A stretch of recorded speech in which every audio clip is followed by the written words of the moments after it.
여러분 안녕하세요. 믿고 보는 원불대, 믿음직한 원불대의 원영입니다.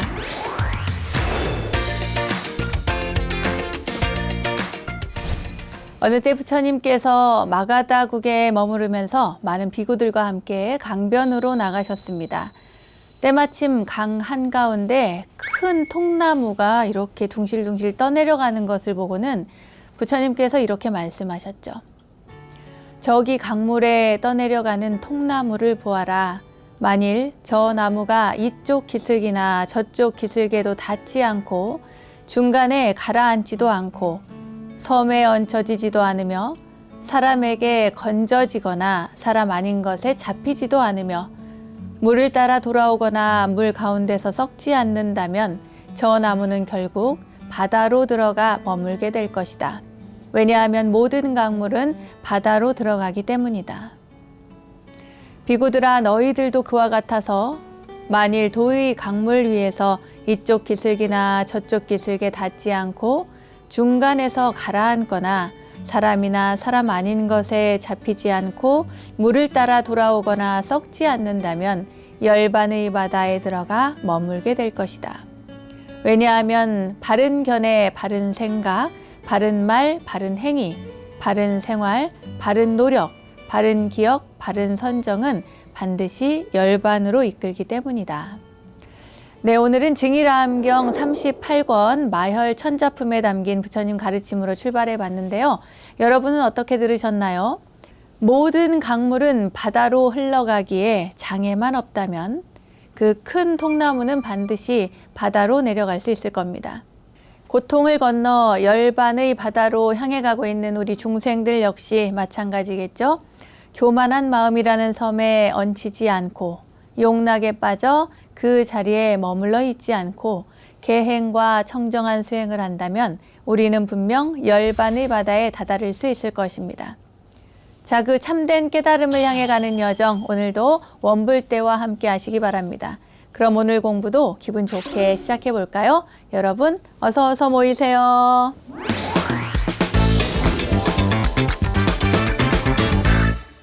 원영 스님의 불교 내백과 실전편 첫 순서는 알고 보면 약이 되는 수많은 불교 이야기들과 불교 지식을 내한해 원불대의 지식 플레이 순서입니다.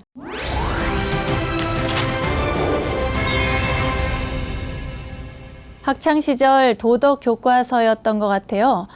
사성제 그리고 팔정도 뭐 이런 거 공부하면서 고진멸도 사성제 하면 정견, 정사유, 정어, 정업, 정명, 정념, 정정진, 정정 이렇게 막 팔정도를 막 수십 번씩 외우면서 있었던 시험 공부도 막 하고 했던 그런 기억이 있습니다. 혹여나 시험 문제라도 나오지 않을까 그런 생각이 또 강하게 들었거든요. 이렇게 외워서라도 알아두면 좋겠지만 사실 그 안에 담긴 정확한 의미와 가르침을 모른다면 언젠가 이 진리의 가르침들도 우리 머릿속에서 떠나가 버리겠죠?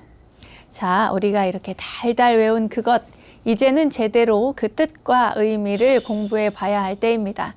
그래서 이 시간이 참 중요한 것 같아요. 어렵게만 느껴졌던 불교 교리를 제대로 정리해드리는 시간. 오늘도 불교 교리 시간으로 불교 용어들을 쉽고 간략하게 알려드리려고 하는데요. 그럼 함께 문제를 풀러가 보도록 하겠습니다. 자, 그럼 첫 번째 문제 볼까요? 사법인에 대한 설명으로 가장 거리가 먼 것은 1. 재행무상. 세상의 모든 존재는 계속 변화하기 때문에 영원한 것은 아무것도 없다. 2. 재범무화. 세상 만물은 영원 불변하지 않아 그 자체로 독립성을 가진 고정된 실체가 없다. 3. 일체계고.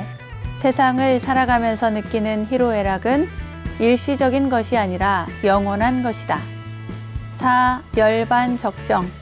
이 세상이 무상하고 무아인 것을 알고 집착에서 벗어나면 고통이 사라진다. 네, 문제 풀어보세요.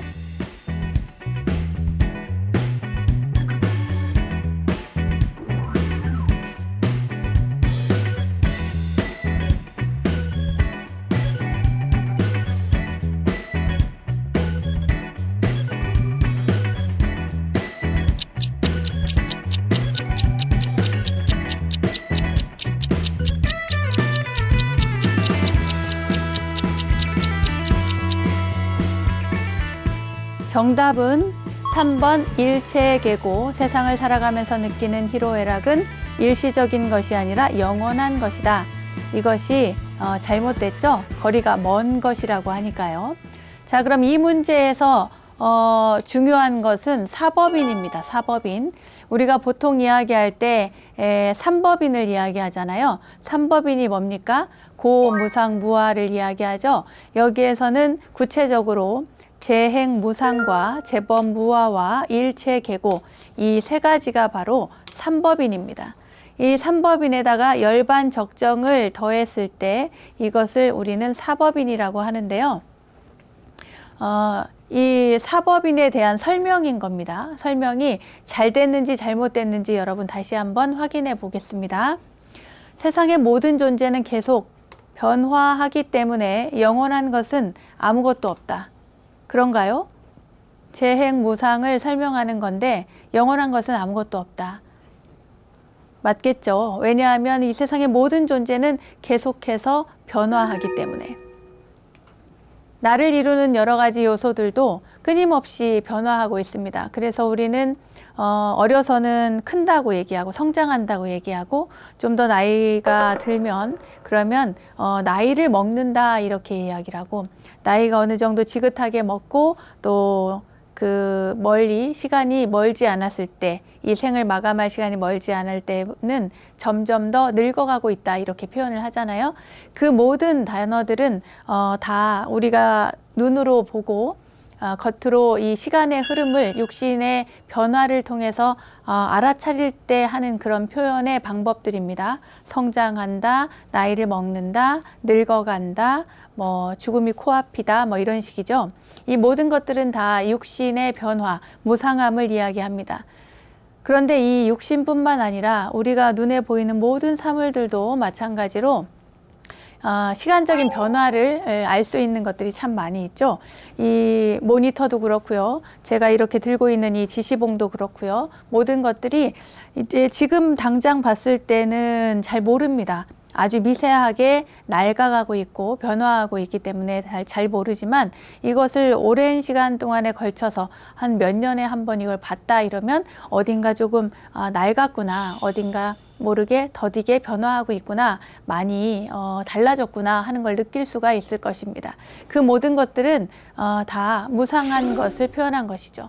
말하자면 시간적인 변화를 이야기하는 것이 바로 무상입니다. 시간적인 변화, 시간의 변화를 이야기한다. 자, 두 번째 재범무아입니다. 모든 것들은 나라고 할 만한 것이 없다. 자, 설명은 이렇게 되어 있습니다. 세상 만물은 영원불변하지 않기 때문에 그 자체로 독립성을 가진 고정된 실체가 없다라고 되어 있습니다. 보통 불교를 공부하시는 분들이 가장 어려워하는 부분이 바로 이 무아 부분이 아닌가 싶은데요.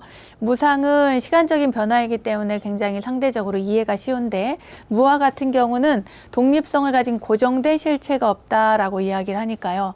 고정된 실체가 없다. 무아. 이 나라고 할 만한 것이 없다라고 하는 이야기는 나를 이루는 모든 요소들이 결합이 되어서 연기적으로 조합되어 있기 때문에 한 가지를 가지고 나라고 할 수 없다 이야기입니다. 쉽게 말해서 이 팔의 어느 쪽, 이 다리 어느 쪽 또는 머리의 어느 쪽 이렇게 딱 지적을 해서 꺼내서 이것이 너냐라고 했을 때 그것을 나라고 할 수 없다는 거죠. 눈도 있고 귀도 있고 코도 있고 입도 있고 몸도 있고 모든 것들이 하나를 이루어졌을 때 나라고 하는 인간이 이렇게 성립이 되는 것이지 그 중에 어느 하나를 가지고 이 안에 그 무엇도 나라고 하는 단독적으로 독립된 그런 실체는 없다라고 하는 것이 바로 무아의 개념입니다. 세 번째 일체계고인데요. 이 세상의 모든 것들은 다 고통스럽다. 괴로움이다 라고 하는 이야기인데 괴로움을 느낄 때도 있고 그렇지 않을 때도 있지만 기본적으로는 이 세상의 모든 것들은 우리가 느끼는 이 희로애락은 일시적인 것이기 때문에 계속 결합되어 있기 때문에 괴로움을 느낄 수 있다. 그런데 여기에서는 뭐라고 그랬어요? 일시적인 것이 아니라 영원한 것이다 그랬으니까 이게 맞을까요? 틀리죠? 틀립니다. 아닙니다. 일체계고 세상에 있는 모든 것들은 다 괴로움이다.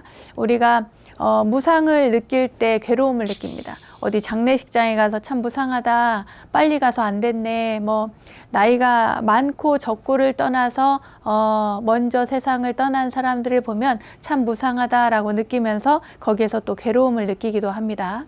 이 사회를 살아가면서 혼자서 이렇게 살아갈 수 없다는 것을 느낄 때 우리는 바로 이 재범무화의 이치를 또 터득하기도 하죠.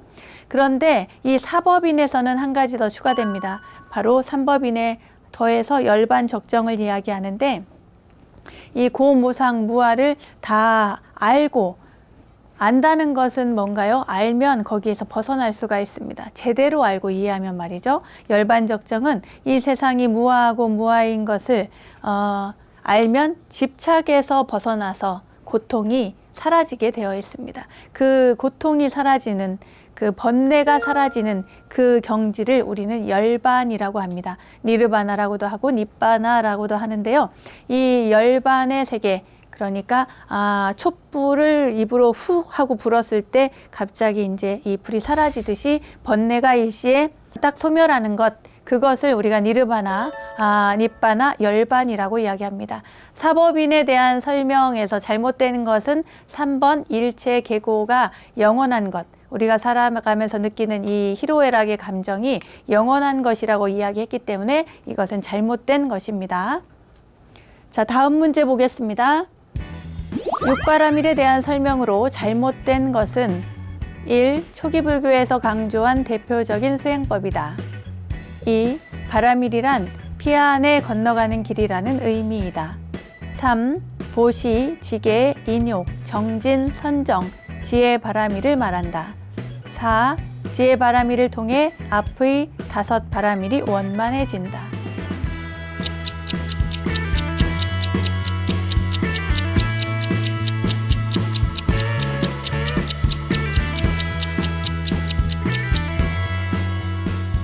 정답 보겠습니다. 정답은 초기 불교에서 강조한 대표적인 수행법이다 그랬어요. 여러분, 육바라밀에 대한 설명이 여기 안에 이 질문 안에 다 들어있죠? 육바라밀이라고 하는 것은 여기 3번 보기를 보면 보시지계, 인욕, 정진, 선정, 지혜라고 나옵니다. 이 지혜라고 하는 것은 보통 요즘에는 이제 이렇게 지혜라고 이야기를 하지만, 이 지혜라고 번역되기 전에는 우리가 바냐바라밀이라고 이야기를 합니다. 바냐바라밀. 네. 빤냐라고도 하고 뿌리지나라고도 이야기를 하죠. 원래의 음어는 그런데 그것을 번역을 하지 않고 그대로 음사해서 바냐, 그러니까 빤냐를 음사해서 바냐라고 이야기를 했습니다. 그런데 이게 초기 불교에서 강조한 대표적인 수행법인가요? 그렇지 않죠. 대승불교에서 강조한 수행법이 바로 육바라밀입니다. 육바라밀은 그렇다고 해서 초기 불교에서는 과연 이 바라밀 수행이 없었을까요? 그렇지 않습니다. 초기 불교에서도 바라밀은 있었는데 이 6바라밀, 6가지 바라밀이 강조된 것은 바로 대승불교입니다. 바라밀이라고 하는 것은 파라미타라고 얘기하죠. 여러분 공부 많이 했잖아요. 우리가 바라밀, 이 파라미타라고 하는 것은 피 안에 건너가는 길이라고 하는 의미입니다. 파라미타. 파라미타 많이 들어보셨을 거예요.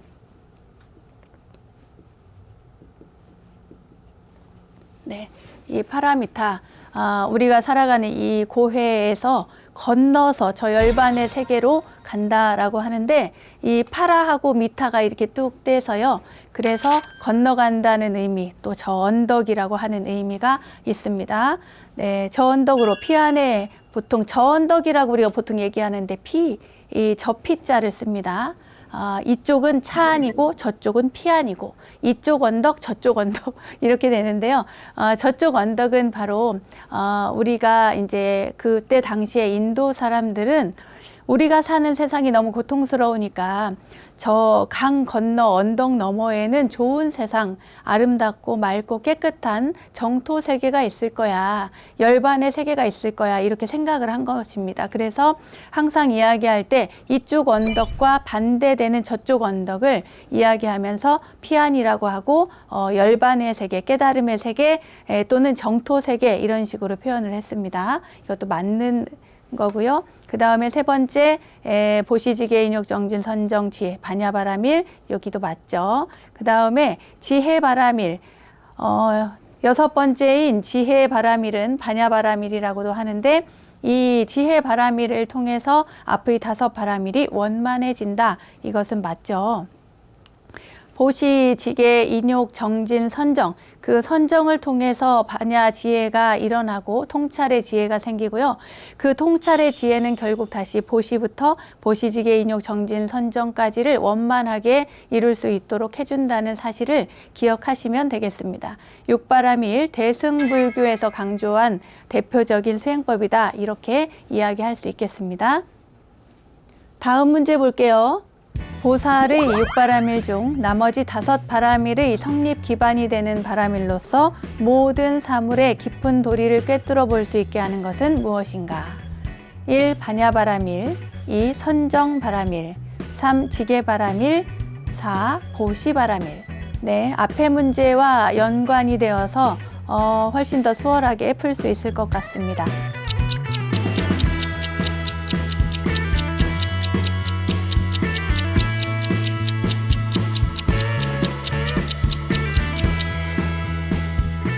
정답은 1. 반야바라밀. 네, 1번 반야바라밀입니다. 육바라밀의 성립 기반이 된대요. 왜냐하면 지혜가 있어야 모든 일을 원만히 할 수 있기 때문이죠. 보시, 예를 들어서 보시바라밀도 누군가를 도와주고 싶은데 그 사람을 도와줘야 되는데 지혜가 없으면 그가 상대가 원하지 않는 도움을 줄 경우도 있고 또 도움을 자꾸 줘서 그 사람의 성장을 막게 되는 경우도 있기 때문에 지혜롭게 보시를 해야 된다는 거예요. 그러니까 지혜롭게 모든 것들을 이루려면 기본적으로 반야가 있어야 된다. 네, 반야바라밀 이것이 모든 사물의 도리를 꿰뚫어 볼 수 있게 하는 것이다. 이렇게 이해하시면 되겠고요. 선정바라밀은 마음 집중에 관한 이야기입니다. 집중, 우리가 집중해서 보시부터 시작해서 보시, 지계, 인욕, 정진, 선정 다섯 번째 바라밀이고 마음을 집중하고 고요한 상태에 머물게 되는 것 그것을 선정이라고 하고요. 지계는 자기 자신을 지키는 겁니다. 일종의 계율을 통해서 자기 자신의 삶을 제어하고 그리고 삶을 원만하게 또 바르게 생활할 수 있게 만드는 것이 바로 지계바라밀이고 보시바라밀은 아까 말씀드린 것처럼 돕는 형태를 이야기하죠. 여기에는 제물로서 보시하는 경우도 있고 법보시라고도 하죠. 법으로서 가르침으로써 보시하는 경우도 있고 무엣이라고 해서 두려움을 없게 하는 말하자면 요즘 같으면 공감을 잘해주고 위안을 해주고 하면서 상대방의 두려움을 없애주는 것 용기를 갖게 해주는 것 이 모든 것들이 다 보시바라밀에 해당이 됩니다.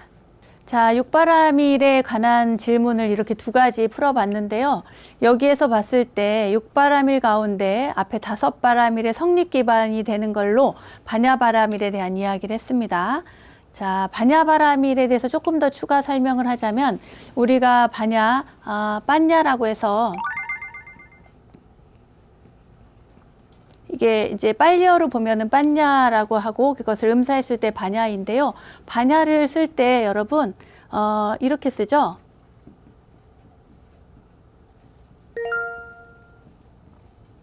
네, 이게 돌반자입니다. 돌반.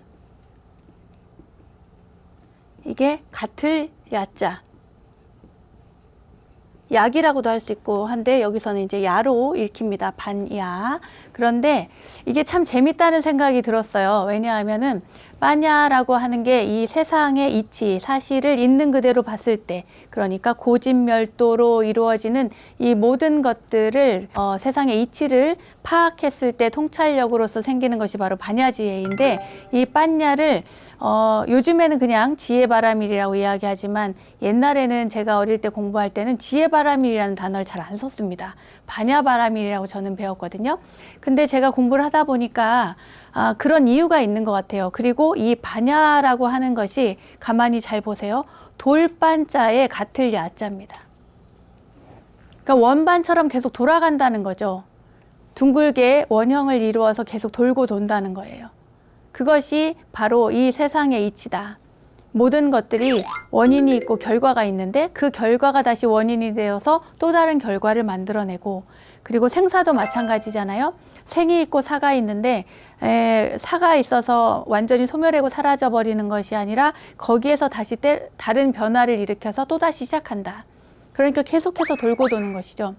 뭔가 예를 들어서 차 한 잔을 마실 때도 맑은 물에 차를 우려서 마실 때는 굉장히 맑고 깨끗한 차가 되었다가 내 몸속을 통과해서 나올 때에는 더러운 것이 되고, 그것이 다시 다른 곳에 갔다가 또는 뭐 버려졌다 이러면 땅에 스며거나 여러 가지 빗물과 섞여서 지하수가 되었거나 이렇게 해서 돌고 돌아서 나한테 온다.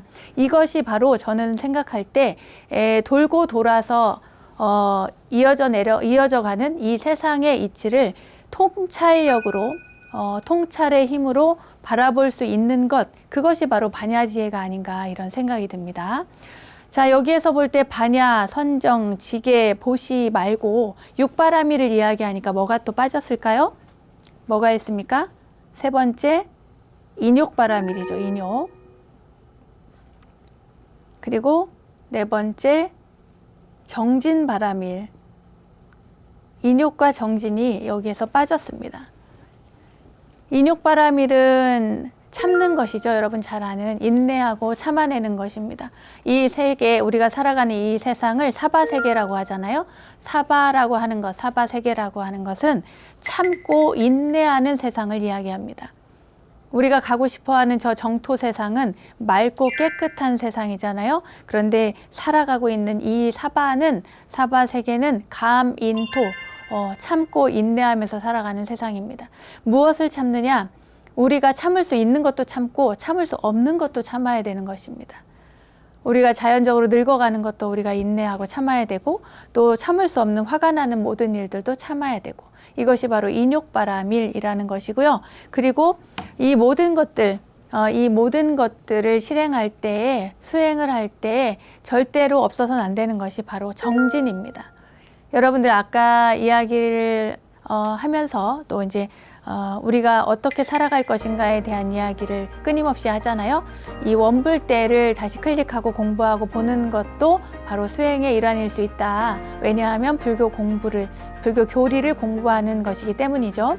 그런 것처럼 정진이라고 하는 것은 쉼없이 부단히 끊임없이 계속해서 해나가는 것, 이것을 정진이라고 합니다. 근데 이 정진하는 것이 굉장히 어려워요. 왜냐하면 반복해야 되니까. 반복하고 또 반복하고. 그래서 우리가 100일 기도를 하는 거예요. 절에서 사찰에 가면은 100일 기도를 하잖아요.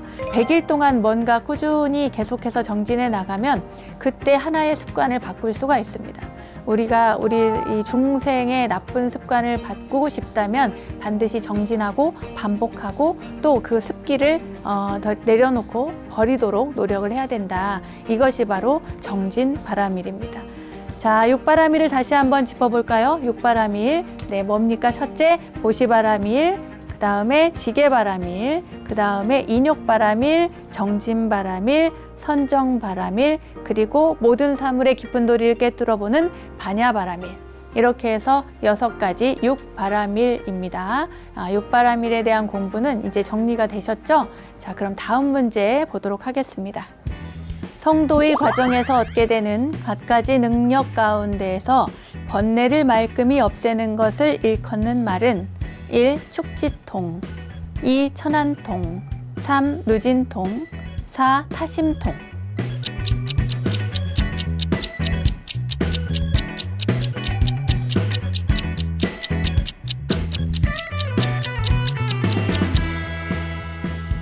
정답은 3번 누진통입니다. 네, 이 질문이 좀 어려울 수도 있겠습니다, 여러분. 성도의 과정에서 얻게 되는 갖가지 능력, 그 가운데 번뇌를 말끔히 없애는 것을 일컫는 말이 바로 누진통입니다. 부처님께서 깨달음을 얻으실 때 마지막으로 얻게 되는 그 신통력이 바로 누진통이라고 하죠. 모든 번뇌를 다 말끔히 없앴다라고 하십니다. 여기에서 육신통에 대해서 한 번만 짚어보고 가겠습니다. 첫 번째 신족통, 두 번째 천안통, 세 번째 천이통이 있습니다. 천리 밖에 있는 소리도 다 듣는다는 천이통. 네 번째 타심통, 그리고 숙명통이 있고요. 6번째 누진통입니다. 이 6가지를 기억하시기 바랍니다. 자, 그러면은 축지통부터 볼까요? 축지통은 여러분 축지법 쓴다는 얘기 들어보셨어요? 축지법?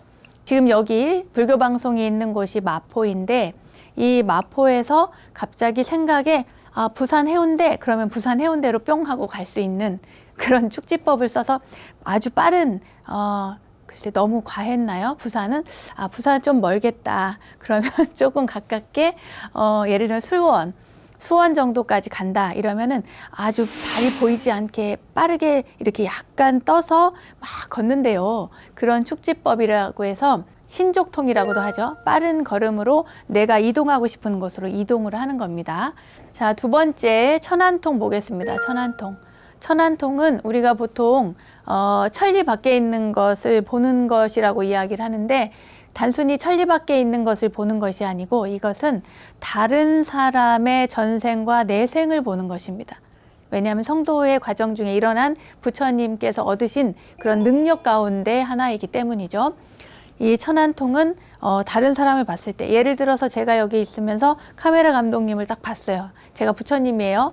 부처가 되는 날 밤에 이렇게 누군가가 앞에 있는데 저분의 전생에 저 사람은 과거 닭업생 내에 이런 업을 지었고 이렇게 살아왔고 이렇게 해서 여기 지금 왔구나 이렇게 알 수 있다는 거예요. 그리고 뿐만 아니라 다음 생에는 어떻게 되고 그 다음 생에는 어떻게 되어서 먼 훗날은 어떻게 될 것이다 라고 알 수 있는 것이 바로 천안통입니다. 근데 이 천안통이 이루어지기 전에 부처님께서는 숙명통이라는 것을 하셨어요. 첫 번째 초야에 숙명통을 하시고 그 다음에 중야에 천안통을 하시고 그 다음에 마지막에 누진통을 하셨다 이렇게 되어 있거든요. 이 숙명통 다음에 일어난 그 신통력이 바로 천안통입니다. 숙명통은 그럼 뭘까? 숙명, 말 그대로 숙명을 안다. 그런데 이것이 다른 사람의 운명을 안다는 것이 아니고요. 바로 자기 자신, 부처님께서 성도하시던 날의 초야에 당신이 어떻게 과거 전생의 보살의 삶을 살아왔는지 그 과거 전생의 모든 그런 인연들을 다 꿰뚫어서 부처님께서 아셨답니다. 그것을 숙명통이라고 합니다. 미래에 대해서 안다? 미래는 알 필요가 없죠. 왜냐하면 이미 깨달음을 이루시기 때문에 더 이상 미래에 대해서 몸을 바꿔서 어떻게 되고 이런 것은 아니니까 부처님께서는 과거 전생에 닭업생 내 일어났던 일을 먼저 아셨다. 그것이 숙명통이고 그 다음에 남의 운명을 아셨다. 그때는 전생과 그들의 내생까지 아셨다 해서 천안통이고 마지막으로 모든 번뇌 망상을 다 제거했다고 해서 누진통을 얻게 되었다라고 하십니다. 그러니까 여기는 이해 가셨죠? 그런데 타심통이 나왔어요. 타심통은 남의 다른 사람의 마음을 읽는 것을 타심통이라고 합니다. 네, 이해 가셨어요? 자, 여기에서 중요한 것은 성도의 과정에서 얻게 되는 능력 가운데 번뇌를 이 번뇌가 바로 이 누를 얘기합니다. 번뇌. 예. 누가 다 했다 해가지고 번뇌를 말끔히 없애는 것. 그러니까 마지막 성도 즈음에 부처님께서 초야에 중야에 후야에 신통을 얻게 되는데 마지막 후야에 이 누진통을 얻으셔서 완벽한 깨달음에 이르게 된다 이렇게 나옵니다. 네, 성도의 과정에서 얻게 되는 신통력에 대해서 말씀드렸습니다. 자, 다음 문제 볼게요. 고행을 그만두시고 난 후 부처님의 깨달음의 전후 순서에 대해 바르게 열거한 것은 1. 사선정, 4. 무색계정, 신족통, 누진통 2. 무소유처정, 사선정, 타심통, 누진통 3. 천안통, 천이통, 타심통, 누진통 4. 사선정, 숙명통, 천안통, 누진통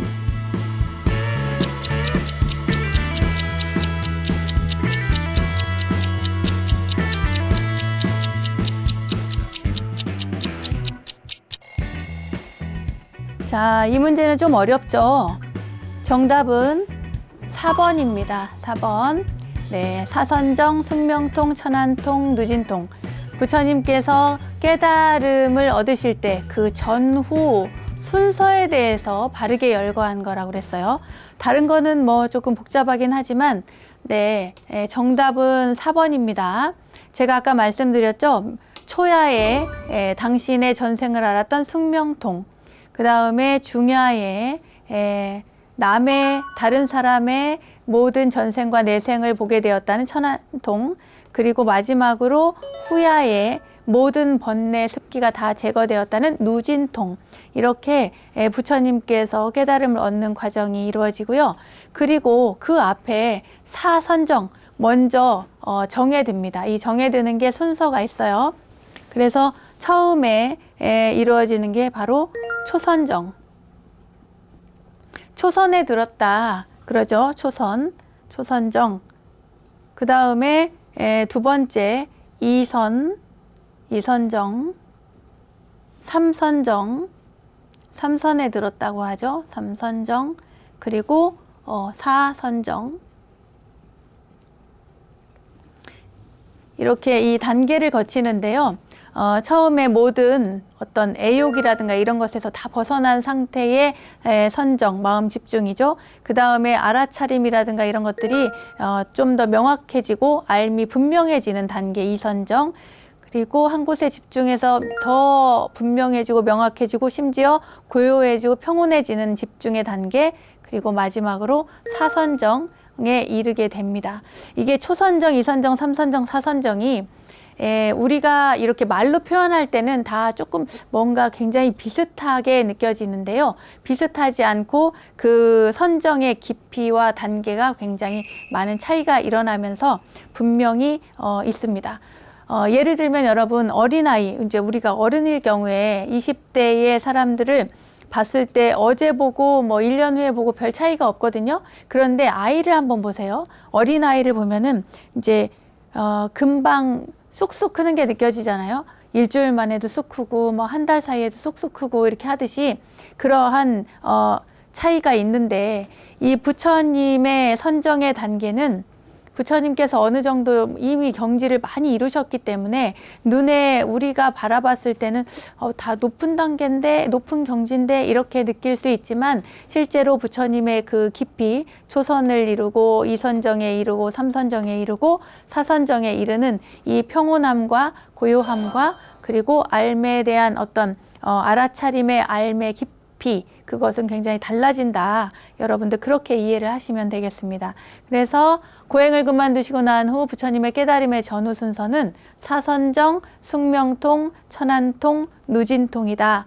이건 조금 어려운 문제인데요. 기억을 해두시면 좋겠습니다. 다음 문제 볼게요. 업에 관한 설명 중 가장 거리가 먼 것은 1. 결과를 낳는 근원적인 행동을 업이라 한다. 2. 불교의 교설은 선의지에 바탕한 창조적 노력을 강조한다. 3. 고통스러운 과보를 초래하는 악업의 원인은 미혹이다. 4. 업은 범어 까루나의 번역어로 결정된 운명을 뜻한다.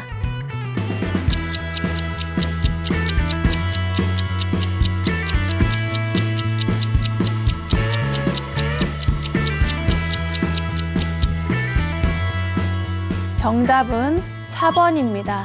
이 업이라고 하는 것을 여러분 생각해 보세요. 업이 뭡니까? 우리가 업보 하는데요. 업보가 뭘까를 생각을 해보시면 내가 한 행위에 대한 과보를 우리가 업보라고 얘기를 하잖아요. 그러니까 업이라고 하는 것은 그냥 내가 하는 행위를 이야기하는 것입니다. 자, 그 행위가 과연 무엇인가? 이 업에 대한 설명으로 가장 거리가 먼 거라고 그랬어요. 결과를 낳는 근원적인 행동, 이 행동을 우리는 업이라고 한다. 맞습니까? 맞죠? 불교의 업설, 불교에서 이야기하죠. 업설이라는 것. 업이라고 하는 것이 무엇인가? 이것은 선의지에 바탕한 창조적 노력을 강조한다.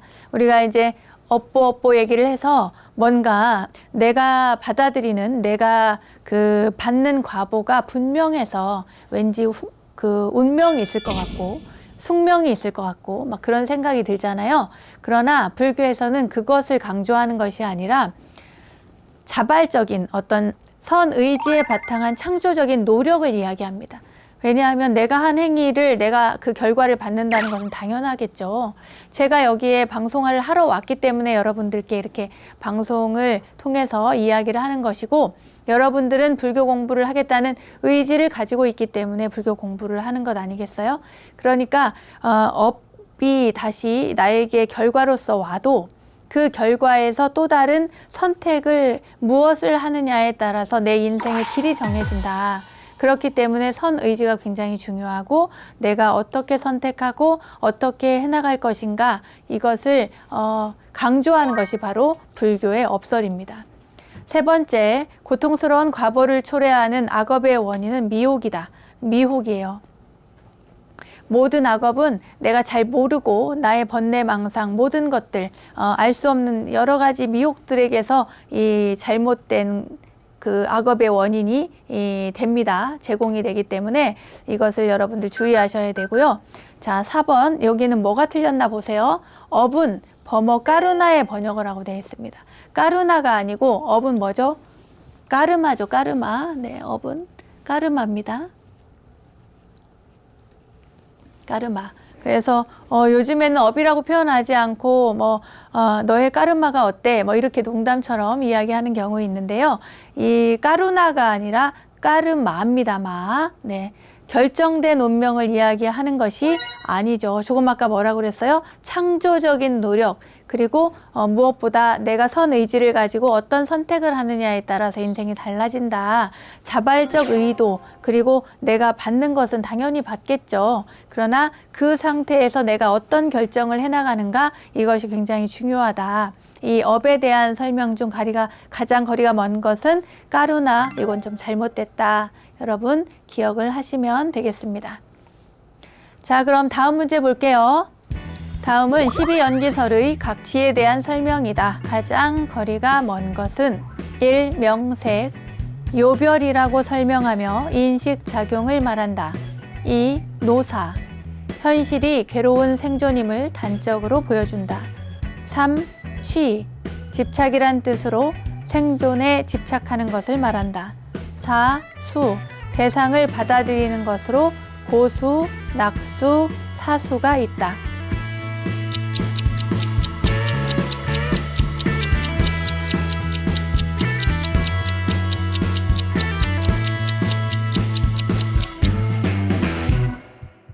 정답 볼게요. 정답은 1번입니다. 요별이라고 설명하며 인식작용을 말한다. 자, 12연기설. 12연기설 여러분 한번 외워볼까요? 12연기, 무명부터 갑니다. 무명, 행, 식, 명색, 유깁, 촉, 수, 애, 취, 유, 생, 노사. 12가지를 가지고 12연기설이라고 하는데, 여러분 명색이 뭔가요? 명색은 말 그대로 이름 명자에 빛깔 색자를 씁니다. 명색은 그냥 어떤 형상만을 얘기를 하는 것이 아니라 이름이 들어가, 이름. 우리가 알고 있는 모든 것들이 다 이름이 지어지잖아요. 여기는 말하자면 스튜디오, 또는 찍고 있는 분은 카메라 감독, 이렇게 하듯이 모든 것들이 다 이름이 있어요. 이름이 있고 이름만 있는 것이 아니라 여기에는 형상 또는 빛깔, 이 모든 것들을 합해서 우리는 명색이라고 한다. 자, 그런데 이 명색에 대한 설명이 뭐라고 되어 있냐면 요별이라고 설명하며 인식작용을 말한대요. 요별이라고 하는 것은요, 명료하게 말하자면 분명하게 구별하는 것을 요별이라고 하고, 이것은 바로 인식작용을 이야기합니다. 인식. 말하자면 식을 이야기하는 거예요.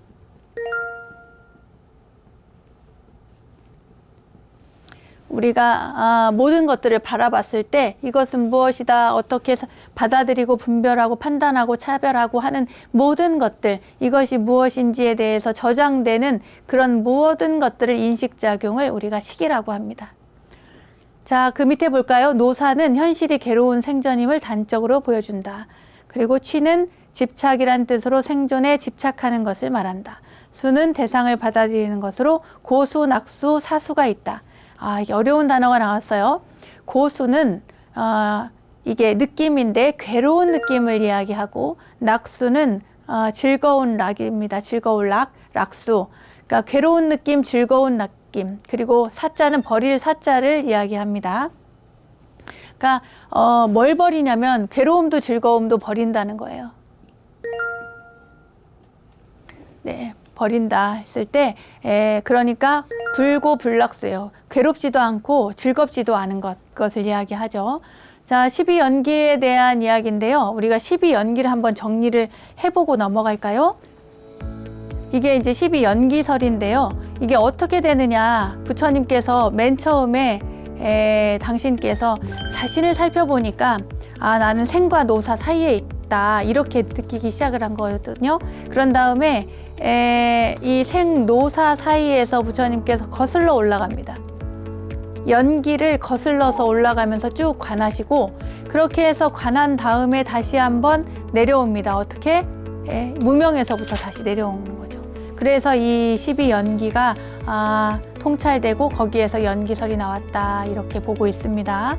무명, 행, 식, 명색, 요깁, 촉수, 애치, 유, 생, 노사. 거꾸로 한번 해볼까요? 노사, 생, 유, 치, 애, 수, 촉, 요깁, 명색, 식, 행, 무명. 우리에게 가장 큰 문제는 바로 이 무명입니다. 무명. 아시겠죠? 네. 자, 여러분 오늘 공부는 여기까지 하도록 하겠습니다. 원영스님의 불교 대백과 실전편 지식 플레이 순서는 여기까지입니다.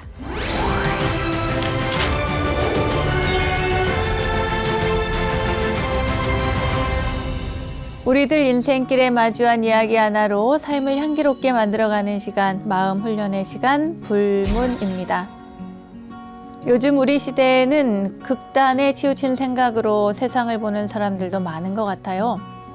좋다, 싫다를 구분 지으려고 하고 내 생각과 맞지 않으면 완전히 이렇게 적으로 간주하면서 갈라치기를 하려는 사람들도 많습니다. 오늘 들려드릴 경전 배규경에서는 이렇게 극단적으로 세상을 보는 사람들, 그러니까 완전히 양극단으로 치우쳐서 바라보는 사람들의 어리석음, 또 사리분별이 없어서 옳고 그름을 가리지 못하는 사람들이 주인공이 되어서 나오는데요. 오늘 들려드릴 이야기에서는 과연 어떤 어리석은 주인공이 등장하는지 배규경에 담긴 자기 허물을 모르는 사람에 대한 이야기를 들려드리겠습니다. 옛날 어떤 한 사람이 있었어요. 그런데 그 사람이 친구들과 함께 여러 사람들과 함께 방 안에서 다른 사람의 일종의 흉을 보고 있었습니다. 우리 남 얘기 잘하잖아요. 그런 것처럼 이렇게 남 얘기를 하고 있었습니다.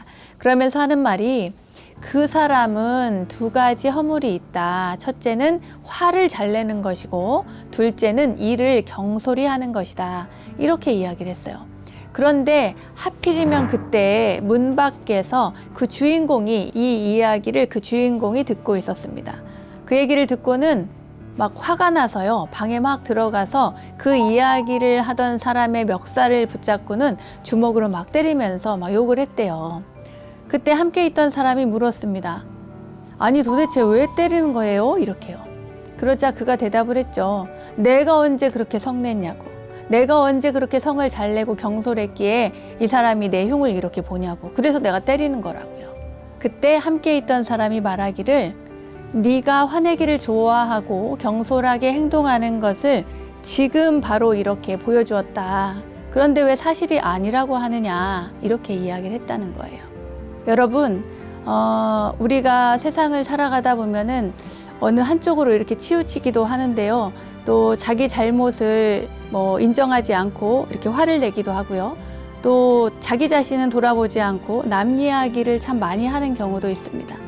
사실은 남의 이야기를 할 때는 반드시 자기 자신의 모습을 이렇게 돌이켜 봐야 되는데 그러질 못하는 경우가 허다합니다. 그래서 오늘 이 이야기를 통해서 우리가 다시 한번 바라봐야 할 것은 나는 과연 어떤 사람인가라는 것입니다. 자, 그럼 여러분들께 다시 한번 묻겠습니다. 여러분은 화를 잘 내고 실수를 자주 하는 사람입니까?